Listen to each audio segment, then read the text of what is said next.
그러면 첫 번째 시간 1강 시작하겠습니다. DT실에 어떤 교육을 해야 할까? 김찬배 박사님을 모시겠습니다. 뜨거운 박수로 환영해 주실래요? 네, 반갑습니다. 이거 화면 좀 올려 주실까요? 네. 화면, 예. 네, 반갑습니다. 오늘 보니까 전부 다 이제 사무실에 계셔서 그런지, 얼굴을 잘 보여주시지 않는데, 오늘 절벽에다 강의해야 될 것 같네요. 예. 좀 가능한 분들은 좀 얼굴을 좀 이렇게 뵀으면 좋겠습니다. 안 되시는 분은 어쩔 수 없고요. 그리고 그래서 채팅으로 좀 소통하도록 하겠습니다. 잠시 자료를 좀 올리겠습니다. 자, 화면 잘 보이시나요? 그러면 이제 네 이렇게 채팅장이라도 좀 올려주시기 바랍니다. 예, 감사합니다. 자, 좋은 교사가 되려면 먼저 좋은 뭐가 되어야 될까요? 여기 괄호에다가 해당하는 거를 제 생각을 맞추시면 선물을 보내드릴게요. 예, 우리 송재승 부장님. 역시 모범생이신데 감사합니다. 예, 여기 사람 학습자 있는데 제일 먼저 올리셨어요. 이제 송재승 부장님.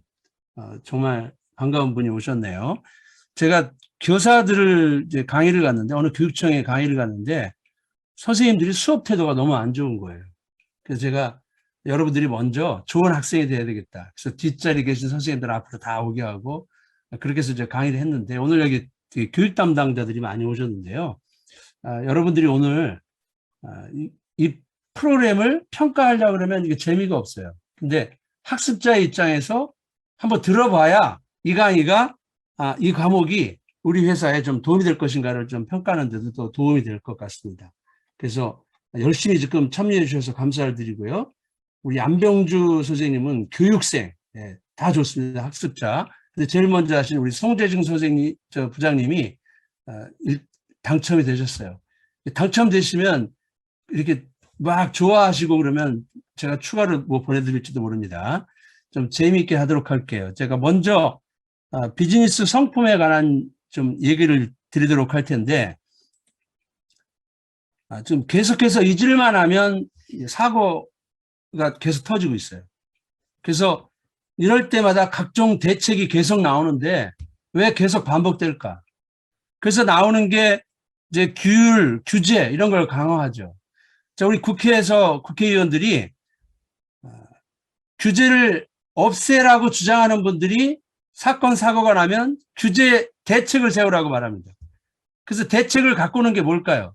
기업의 입장에서는 이게 다시 규제가 되죠. 그러니까 끊임없이 규제의 악순환인데 그래도 바뀌지 않는 이유가 뭘까?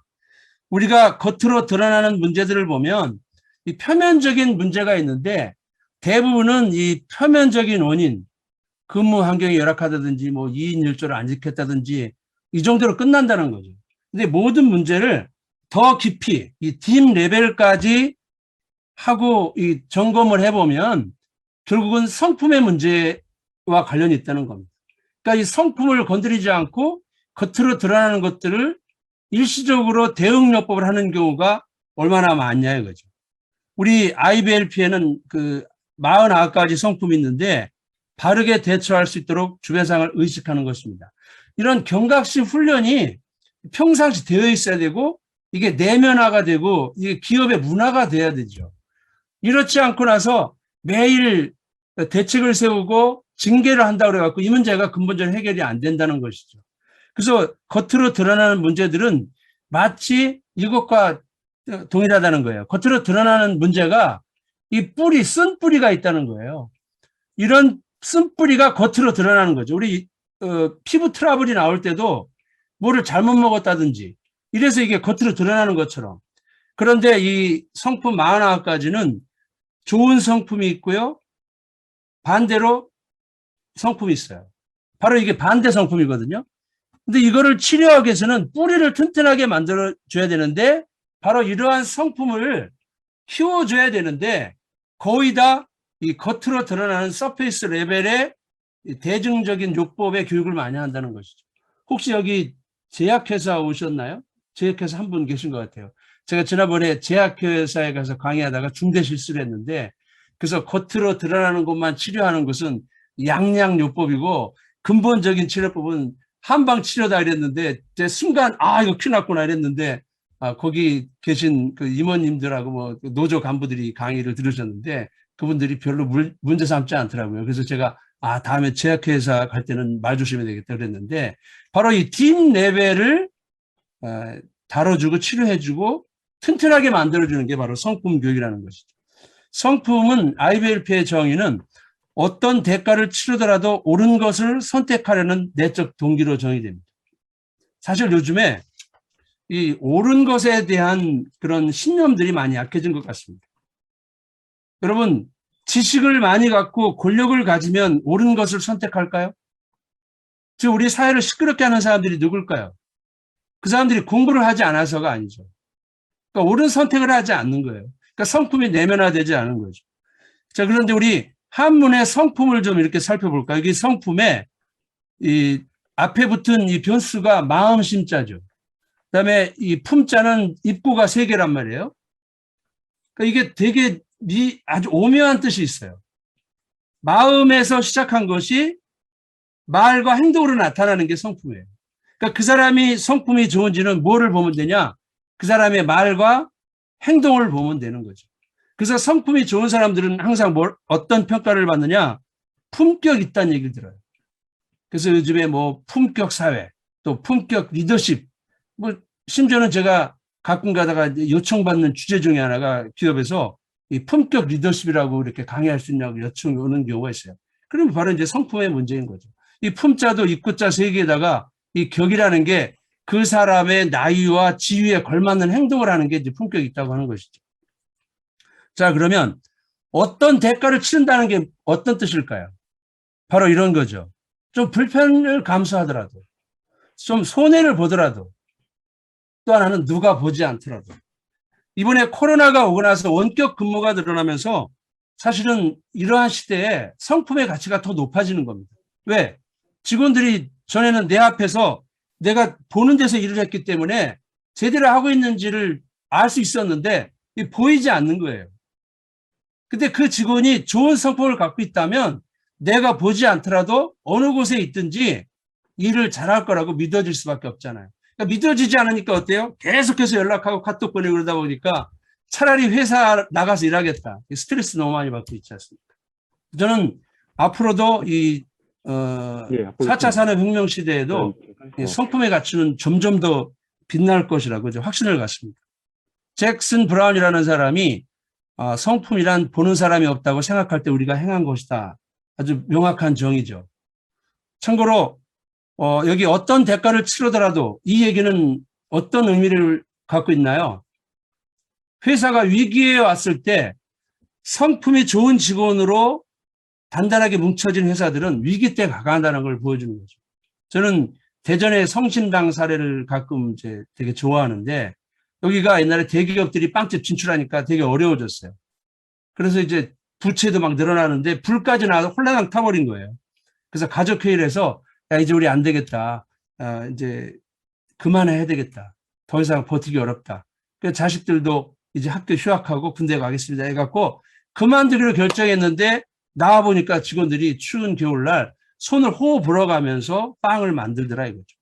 그리고 거기다가 저희들은 반드시 빵을 만들어서 팔 것입니다. 그리고 일주일 만에 빵을 팔았는데 우리 그 불나고 나면 막 복 받는다는 얘기 있잖아요. 그날 완판이 되고 그때부터 그냥 활활 타오르기 시작했어요.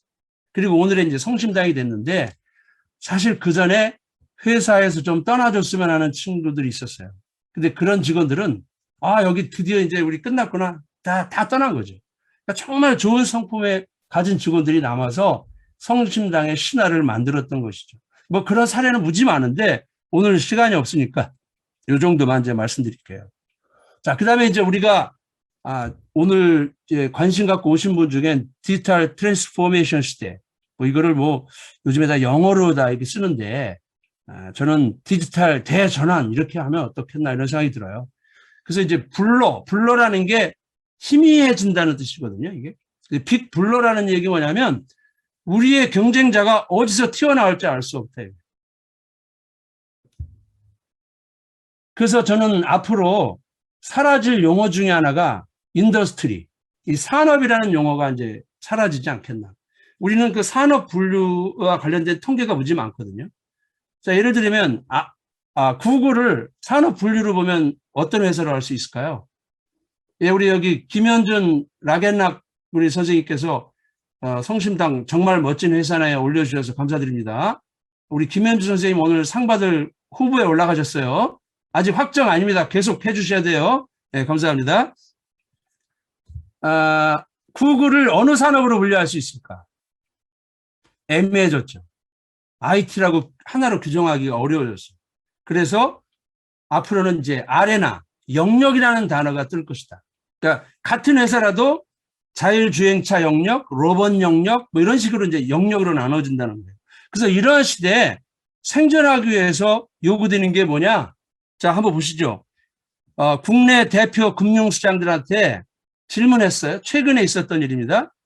가장 신경 쓰이는 경쟁자 누굽니까? 물어봤대요. 자, 퀴즈입니다. 이거 맞추시는 분 봤습니다. 여기다 한번 올려보시죠.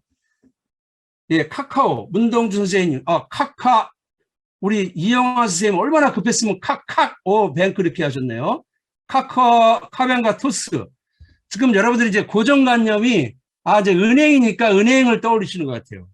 제가 아까 그랬잖아요. 산업의 경계가 무너지고 있다. 그게 힌트예요. 자, 시간 관계상 제가, 카카오뱅크를 올리셨는데, 저도 깜짝 놀랐는데요. 가장 신경 쓰이는 경쟁자가 스타벅스라고 그랬답니다. 네이버를 여기 말씀하셨는데, 스타벅스. 이유가 뭘까요? 자, 이유를 뭐라고 말씀하시는 분은, 와우! 이용환 선생님, 선불금. 맞아요. 지금 그 선불 카드 있잖아요. 이게 지금 스타벅스 코리아에만 1,800억 이상이 지금 들어온 거예요. 지금 아마 이게 한 달 전 통계가 그랬던 것 같은데, 지금 전 세계적으로는 2조 2천억 정도라는데요. 이게 스타벅스가 어디를 튈지 알 수 없는 거예요. 그 중에 하나가 금융이 될 수도 있겠다는 생각을 한다는 것이죠. 그러니까 이러한 시대에 생존하려면 혁신을 해야 되는데, 그래서 글로벌 시대에 세 가지를 갖춘 인재가 필요하다. 첫 번째는 전문성이 있어야 돼요. 이거는 우리 조벽 교수가 하는 얘기인데요. 이 땅에 단단한 기반이 있어야지 흔들리지 않잖아요. 그런데 이것만 갖고 안 되죠. 그 중에 하나가 이제 창의성. 이 일을 주도하는 능력입니다. 창의성이 없는 사람은 전에 해오던 대로 시키는 대로는 잘할 수 있어도 일을 주도할 수는 없죠. 제가 어떤 회사에 가서 지금까지 나는 이런 사람이었다. 앞으로는 이런 사람이다를 쓰라 그랬더니 신입사원 1년 차가 이렇게 적었어요. 저는 지금까지 상사가 시키는 일을 하는 사람이었다. 이제부터 상사에게 이 일을 시키는 사람이다. 그러니까 동료들이 장난하는 줄 알고 너 막 이렇게 하고 뭐라 그러더라고요. 그런데 저는 그 말이 가장 기억에 남는 말입니다. 자, 이 부하 직원이 창의성이 뛰어나가지고요. 막 업무를 개발해요. 그 다음에 새로운 아이디어를 갖고 이거 한번 하면 어떨까요? 그러면 이런 직원들은 상사를 이 일을 시킬 수 있는 거죠.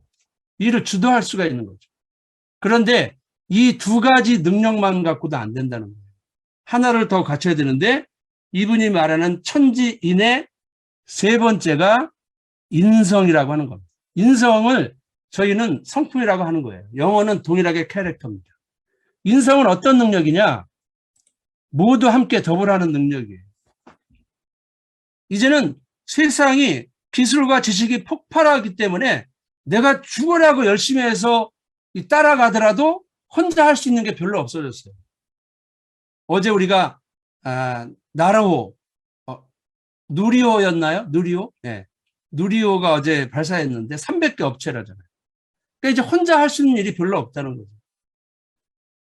그래서 성품이 정말 이제 중요한데, 그래서 성품이 더 중요한 능력이 되어버렸다는 거예요. 그렇게 되는 이유는 뭐냐? 이제 고독한 영웅의 시대는 지났어요. 그래서 우리 옛날에 그런 거 있었죠. 슈퍼치킨. 그러니까 리더 한 사람만 있으면 돼. 뭐 이런 거 있어요. 이제 그러다가 팀워크가 중요하다 그래서 한동안 우리는 팀워크에 대한 교육을 얼마나 많이 했습니까? 근데 이제 팀워크의 시대가 지나가고 있다. 왜? 팀워크라고 하는 것은 고정된 팀을 전제로 해요. 그런데 앞으로는 수시로 팀이 해쳤다 모였다를 반복하게 된다는 거죠. 프로젝트에 따라. 그래서 이제는 팀워크가 아니라 티밍 능력이 필요하다. 다른 부서, 심지어는 회사 밖의 외부 이해관계자들과 함께 수시로 티밍할 수 있는 능력이 필요한데 이때 누구하고 일하고 싶냐? 그럴 때 아무도 나하고 일하고 싶어 하지 않아요. 나는 대단히 유능해. 그러면 내가 갖고 있는 능력을 최대한 발휘할 수가 없다는 것이죠. 그래서 어떤 분이 연구를 해봤대요. 전 세계 논문을 연구했는데 1만여 편의 논문을 연구했더니 협업 파트너를 정할 때 함께 일하고 싶은 사람이 누구냐? 자, 요거 맞추면 이제 상품 가져갑니다. 예. 가장 많이 나온 대답이 무엇이었을까? 한번 올려보실까요? 자, 어떤 사람하고 협업 파트너가 되고자 할까요? 자, 올려보실까요?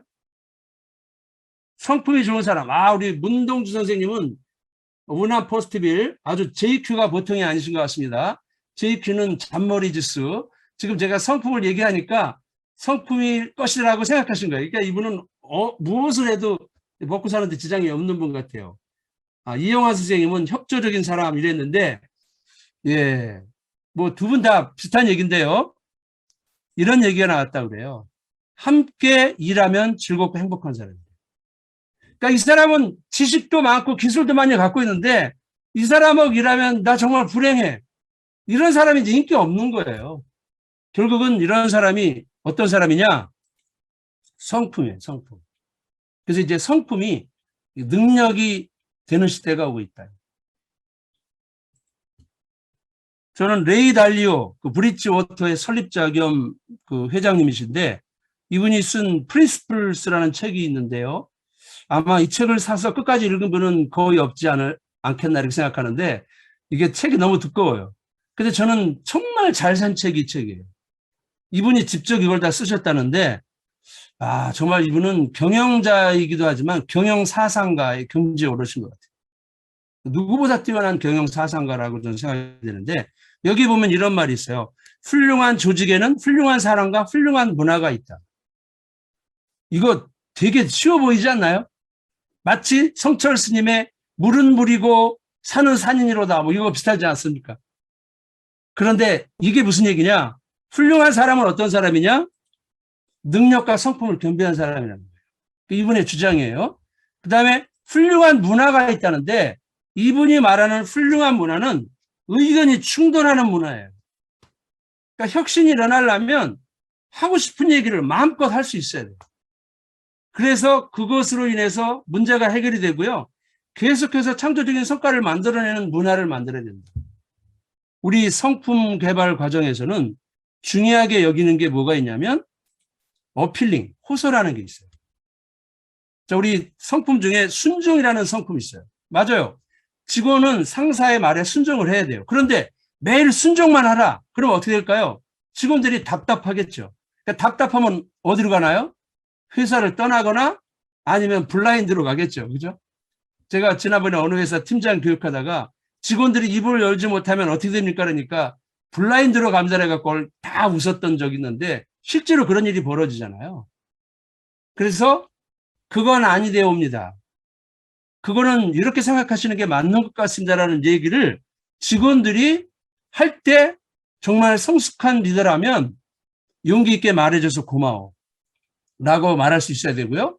또 그 말하는 직원은 올바른 자세를 가지고 상사에게 얘기할 수 있어야 돼요. 상사의 권위에 도전한다든지 이런 것들은 바람직하지 않는 거죠. 그래서 우리 성품 훈련에서는 이 어필링에 대한 그 관리자의 자세와 또 어필링하는 직원의 자세를 또 훈련시켜주고 있어요. 그러니까 이분이 말한 훌륭한 조직에는 훌륭한 사람과 훌륭한 문화가 있다를 이제 다 충족시킬 수 있는 게 성품 훈련 과정이라는 것이죠. 이제 인사관리의 원칙도 바뀌어간다.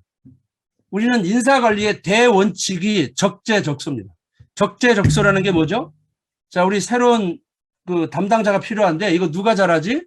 그러면 이 친구 해봤잖아. 그 친구 보내면 되겠네. 이게 적재적소 아닌가요? 그런데 이제는 기술이 발전이 빨라지면서 3년 내지 5년 단위로 내 직무를 막 교체할 수 있어야 돼요. 그럴 때 저 못하겠는데요. 그런 사람은 이제 부정하는 거죠. 그러면 뭐를 볼 수밖에 없느냐? 볼 수 있는 유일한 게 바로 성품밖에 없다는 거예요. 일과 사람을 대하는 자세가 어떤가. 그러니까 인재 채용의 가장 중요한 조건이 성품이 돼야 된다. 이미 많은 그 유명한 기업의 CEO들이 이런 말씀을 하고 계시죠. 삼성전자 전 권오현 부회장님도 이 초격차에서 이 말씀을 하셨더라고요. 볼 수 있는 게 이것밖에 없다. 그러니까 인재 채용부터 교육까지 성품이 오리엔티드가 돼야 되겠다. 그래서 우리 여기 한번 그 LG전자에서 오신 분이 계셨죠? 안병주 선생님. 잠깐 그 음소거 해제를 좀 하실 수 있을까요? 가능하시면. 네. 안 되시나 봐요. 한번 낭독을 좀 시켜드리려고 했는데요. 내가 가지고 있는 능력을 전부 발휘하려면 성품을 개발해야 한다는데 저는 여기다가 개발할 수밖에 없다. 내가 성품이 안 좋으면 내가 가진 능력이 100인데 100을 발휘하지 못하죠. 아까 조벽 교수님이 글로벌 인재가 되라 그러셨잖아요. 그분이 말하는 글로벌 인재는 뭐냐면 내가 가진 것보다 그 더 큰 크기의 가치와 의미를 창출하는 게 글로벌 인재라는 거예요. 그러니까 내가 가진 능력이 100이라면 500, 700, 1000을 만들어내는 사람이 돼야 되는데 바로 성품이 정말 절대적인 요소가 된다는 얘기죠. 그런데 이 비즈니스 상품에 대한 오해가 있어요. 어떤 오해냐? 저희들이 처음에 기업에 가서 설명할 때마다 동일한 오해를 받는 거죠. 그거 좋은 얘기는 안 돼요. 좋은 사람 되자는 거 아닙니까? 또 뻔한 얘기 아닙니까? 다 안다고 생각해요. 근데 참고로 여러분 정의롭게 산다는 게 다 알고 있어요. 근데 정의롭게 사는 것은 쉬운 일이 아닙니다. 어떻게 보면 저희들이 교육하는 그 성품이 무진장 어려운 일을 요구하고 있는지도 몰라요. 왜? 그렇게 살지 않기 때문입니다. 이미 유치원, 초등학교 다 배웠다고 알고 있다고 생각해요. 근데 그렇게 실행하느냐 이거죠. 그러니까 이 성품 교육을 통해서 실행하게 만들어주는 겁니다. 그 다음에 이제 마지막 질문은 그 비즈니스 성과에 도움이 돼요? 이런 얘기를 합니다. 자, 그런데 저희들이 다루는 성품들 중에 이런 것들이 있는데 이게 비즈니스 성품에, 비즈니스 성과에 도움이 안 되냐 이거예요. 그래서 이 비즈니스 성품 교육의 목표는 그냥 좋은 사람 되는 것이 아니라 유용한 인재가 되는 겁니다. 그러면 그 말은 참 좋은 것 같은데 증거가 있으세요? 이럴 수 있단 말이에요. 증거를 하나 보여드릴 텐데 이 성품 교육의 비즈니스 성품, 이미 성품은 그전부터 있었던 건데 원조가 킴레이라는 회사인데 이게 그 산업용 밸브를 만드는 회사예요. 특히 이제 오일, 가스 그런 컨트롤하는 그 밸브를 만들어서 옛날에 그 시추 산업 같은 게 발달하면서요. 여기가 그냥 주문을 다 못 채울 정도로 너무 잘 나갔던 회사인데 그러니까 회사가 초고속 성장한 거죠. 근데 어느 날 돌이켜보니까 회사가 막 망가져지는 거예요. 외형은 늘어나는데 회사는 막 썩어가는 거예요. 그래서 직원들에 대한 경고문이 막 붙기 시작했는데 그 경고문 중에 하나가 이런 거예요. 심지어는 도시락에 마약 갖고 와서 마약을 하는 직원도 발견됐다고 해요. 그 다음에 여기 마지막에 보면 변기 위에 올라앉지 말라. 이 얘기 뭐냐면 근무 시간에 이제 땡땡이 피고 화장실 가 있는데 서구 화장실은 밑에가 이렇게 높지 않습니까? 그러니까 다리가 다 보이니까 올라가서 잠자고 있더라. 그러니까 사과 상자 안에 썩은 사과를 하나 놔뒀더니 다 썩는 것처럼 이런 직원 몇 명이 점점점 늘어나면서 회사가 썩어가고 있더라. 처음에는 정말 괜찮은 직원으로 했는데 있죠. 여기서 중요한 통찰이 뭐냐? 성품은 관리하지 않으면 망가진다는 겁니다. 지금 요즘에 사회적으로 문제를 일으키는 뭐 경영자라든지 관리자들 또 사회 유명 인사들이 그 사람들 애초에 괜찮았던 사람들이에요. 그런데 권력이 생기고 돈이 생기면요. 이게 성품이 망가질 가능성이 높아요. 그래서 스탠포드 대학교 총장 16년 사실 대학교 총장이 무진장 어려운 일입니다. 왜냐하면 대학교는 다 똑똑한 사람들만 있기 때문에요. 뭐 기업처럼 총장을 존경하고 따르는 게 쉽지가 않거든요. 근데 무려 여기를 16년 했어요. 그것도 실리콘밸리의 아버지라는 소리를 들을 정도로 어마어마한 사람들을 이렇게 키워낸 주인공인데, 이분이 리더에게 요구되는 게 첫 번째 조건이 뭡니까 그랬더니 뭐 자신감, 능력 이런 얘기할 줄 알았더니 겸손이라는 겸손. 저희 IBLP 성품의 겸손은 내가 성취한 것은 다른 사람 덕분임을 인정하는 겁니다. 자, 내가 성취한 게 직원들 덕분이라고 알고 있는 경영자라면 직원들을 함부로 대할 수 있을까요? 저는 그래서 우리나라의 기업 오너들이 자식들한테 가르쳐 줘야 될 것은, 물려줘야 될 것은 좋은 성품을 가르쳐서 물려줘야 돼요. 근데 돈만 물려주고 자리만 물려주면 이게 특권 의식이 발달하는 거죠. 그러니까 리더십은 특권이 아니잖아요. 책임감인데. 그래서 이 회사가, 이 CEO가 성품이라는 걸 어디 가서 이제 알게 된 거예요. 야, 그러면 이걸 어떻게 해결할까? 그래서 야, 우리 회사 성품 교육 좀 해보자. 아마 지푸라기 잡는 심정을 했겠죠. 2년간 집중적으로 성품 교육을 했는데 기적 같은 결과가 벌어졌어요. 그러니까 이걸 보고 이제 다른 회사들이 막 놀란 거예요. 도대체 어떻게 했길래? 네, 우리가 집중적으로 성품 교육을 했습니다. 그럼 우리도 좀 교육 좀 해주실까요? 그래서 이 회사가 야, 그러면 아예 그냥 그 성품 전문 회사를 만들자. 그래서 만들어진 회사가 이 캐릭터 퍼스트입니다. 그리고 그것이 이제는 전 세계로 수십 개 회사로 국가로 나갔죠. 그리고 대한민국의 유일한 그 파트너가 바로 윈닝 긍정 변화 컨설팅이에요. 그러니까 윈닝 긍정 변화 컨설팅이 된 것은 거기서 윈닝을 알아본 게 아니고요. 윈닝에서 이걸 알아보고 연락을 해갖고 한국의 파트너가 된 겁니다. 그래서 이제 저희들이 대한민국에서 유일하게 비즈니스 성품을 다루는 기관이 됐습니다. 자, 그 다음에 이제 저는 왜 성품이 필요하냐? 이제 집합교육의 종말 시대가 오고 있다. 저는 감히 말씀드리고 싶습니다.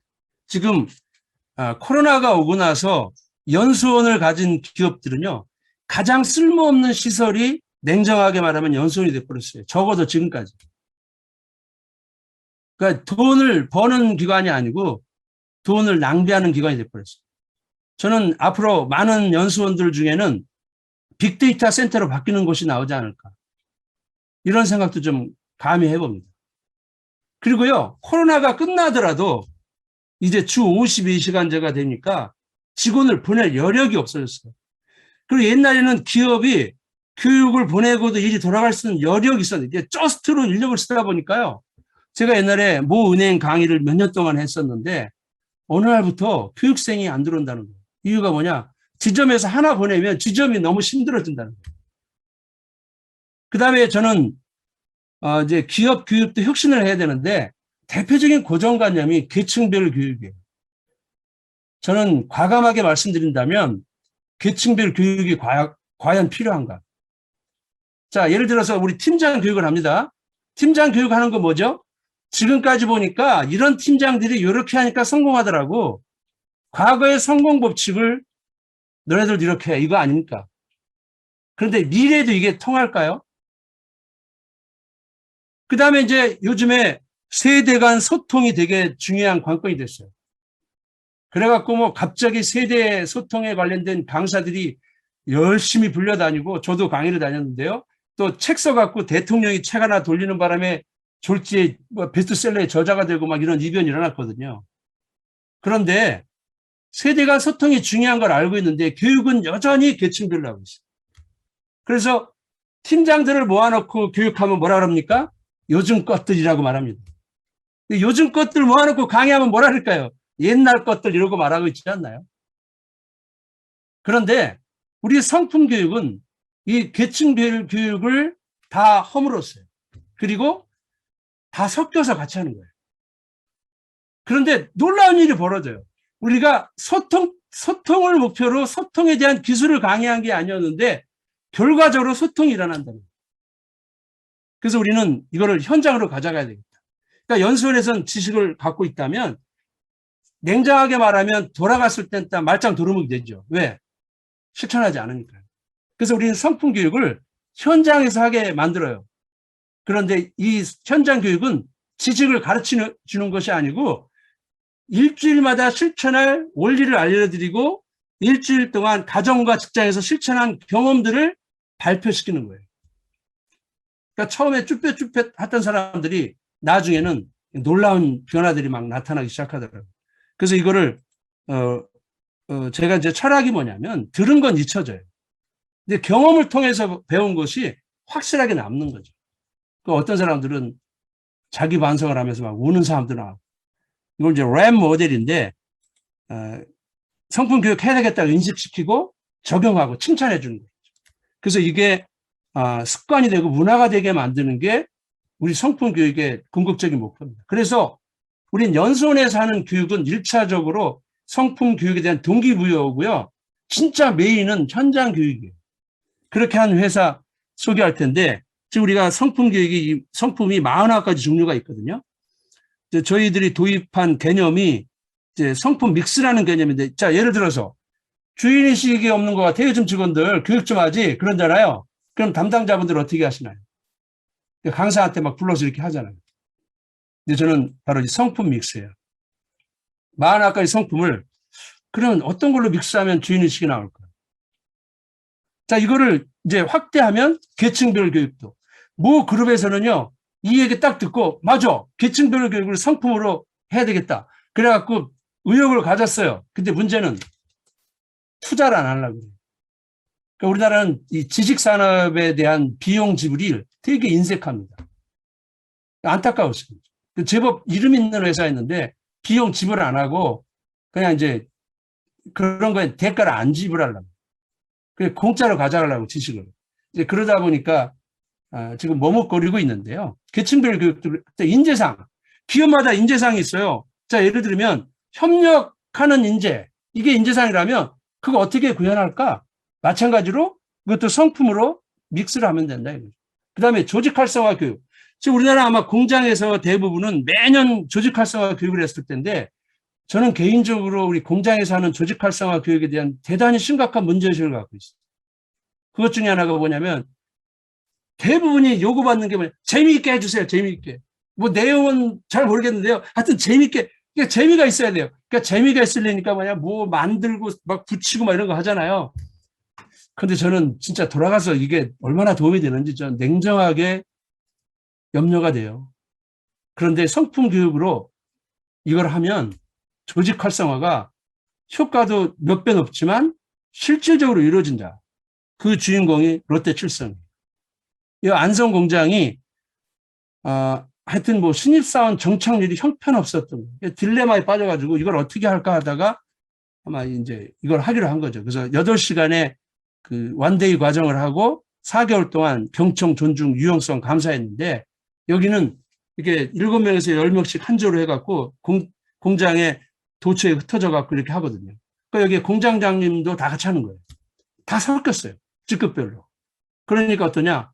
전에는 공장장님들 싫어했는데 공장장님의 애환을 이해하기 시작했어요. 그러면서 소통이 시작됐어요. 그래서 이분들이 했던 그 교육에 대한 소감을 영상으로 만들었는데 한번 보겠습니다. 한국인상공사도 이거 도입을 해갖고 막 전사적으로 하려고 딱 그랬다가 코로나가 와서 지금 내년도로 지금 한다는데 한번 보시겠습니다.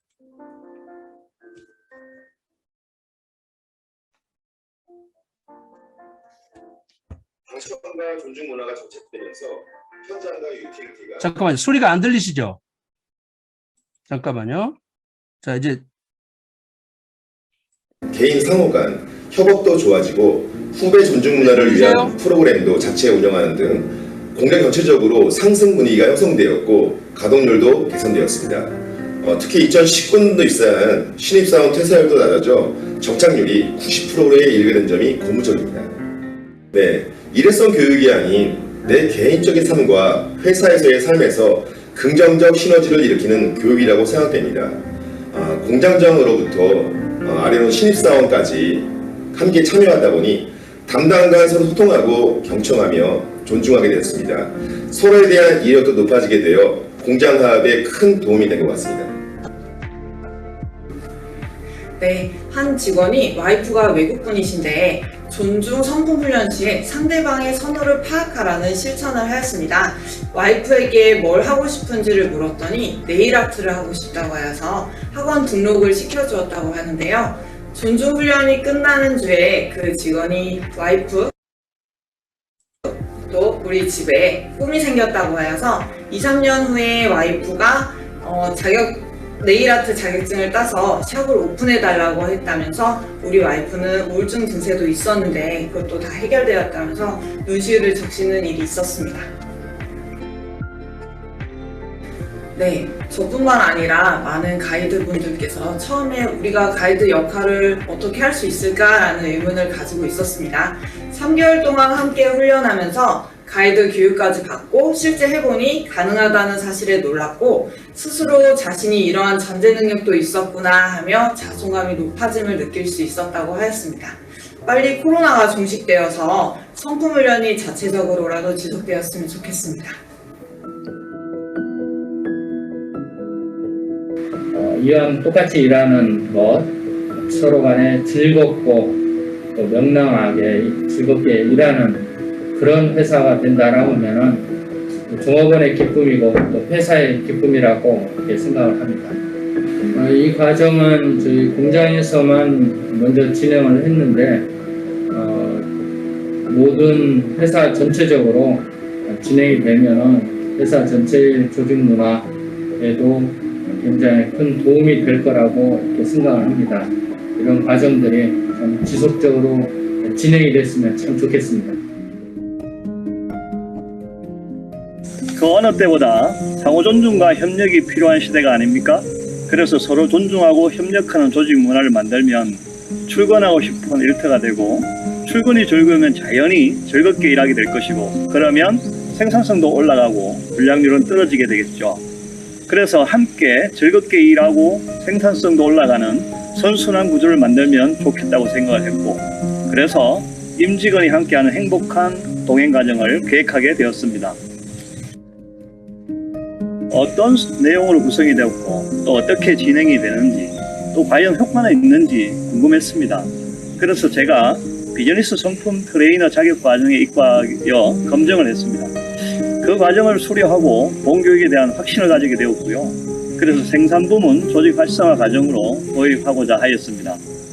우선 부유공장에서 공장장님과 지원팀 직원들을 대상으로 비즈니스 성품 기본 과정과 경청 성품 나눔 과정을 1개월간 파일럿 운영을 하였습니다.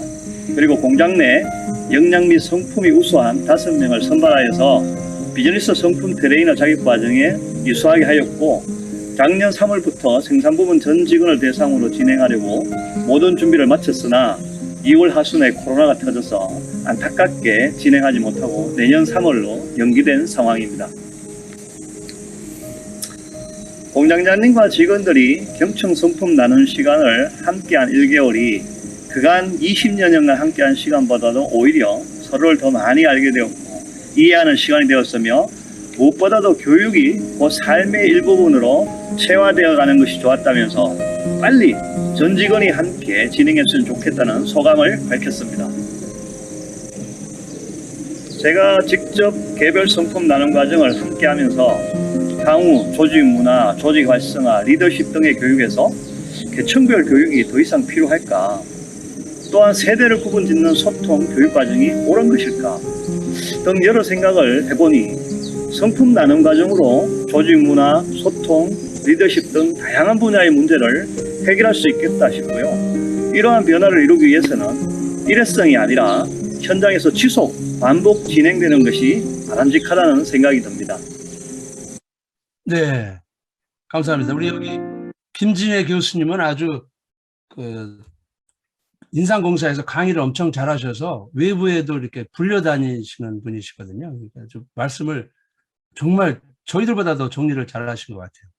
이게 뭐 원고 써준 것도 아니고 갑자기 촬영했는데 요즘에 그 코로나 때문에 연수원에 들어가지 못하고 그래서 운동장에서 했다는데 협력해 주셔서 감사드립니다. 그 다음에 제가 아까 이제 성품 믹스를 얘기했는데요. 이렇게 하면 여러분이 좀 이해가 되실 것 같아요. 관계 성품, 업무 성품. 성품에는 균형 성품이라는 개념이 있는데 크게 봐도 그럴 수 있다 이거죠. 자, 이렇게 해서 이제 성품에 대한 얘기를 드렸습니다. 저는 성품의 한계가 그 사람의 한계다고 생각합니다. 어떤 경우든지 꼭 이 프로그램이 아니더라도 성품에 기업들이 관심을 가져야만이 되지 않을까 그렇게 생각이 되고요.